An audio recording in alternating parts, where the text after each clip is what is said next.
और अब बात मदरसों को लेकर मची तकरार की। दरअसल डिप्टी सीएम केशव प्रसाद मौर्य ने मदरसे को आतंक का अड्डा बता दिया। डिप्टी सीएम ने कहा कि मदरसा चाहे कहीं का भी हो, वो आतंक का अड्डा होता है। डिप्टी सीएम के इस बयान के बाद घमासान मचा हुआ है। मदरसों का सच आया सामने तो नफरती बौखला गए। मदरसों में शिक्षा के नाम पर चल रहे देश विरोधी गतिविधियों की पोल खुलते ही कट्टरपंथी भड़क, लव जिहाद, जबरन धर्मांतरण, यौन शोषण, दंगाई और कट्टरपंथियों का सबसे सेफ पनाहगाह, हिंदुओं से नफरत की फैक्ट्री, आतंकी गतिविधियों में संलिप्तता, देश को तोड़ने के लिए विदेशी फंडिंग, ये मदरसों की हिस्ट्री है। बांग्लादेशी लेखिका तस्लीमा नसरीन से लेकर यूपी के डिप्टी सीएम तक कट्टरपंथियों को मदरसों का सच बताया, आईना दिखाया तो आग बबूला हो गए, धमकी देने लगे। ये आतंकवादियों के अड्डे हैं। मैं उनके इस बयान की सख्त अल्फाज में निंदा करता हूं, मजम्मत करता हूं। मदरसे के नाम पर एंटी इंडिया और एंटी हिंदू की फैक्ट्री पर योगी का एक्शन लगातार जारी है।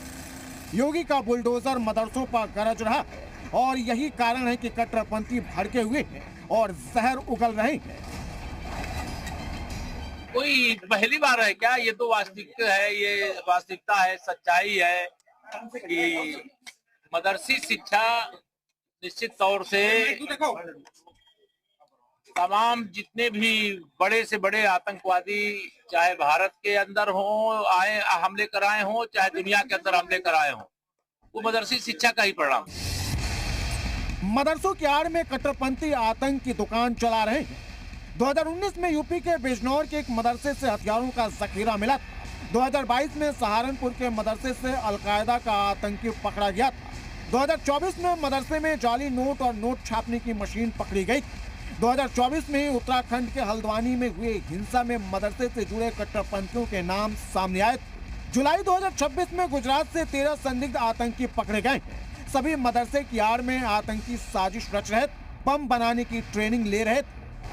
लेकिन इसके बाद भी मौलाना मदरसों को डिफेंड कर रहे हैं, क्योंकि कट्टरपंथियों को पता है अवैध धंधा ही उनकी कमाई का सोर्स है। अपराध और आतंक का अड्डा बन चुके मदरसों पर योगी का बुलडोजर फुल स्पीड में चल रहा है।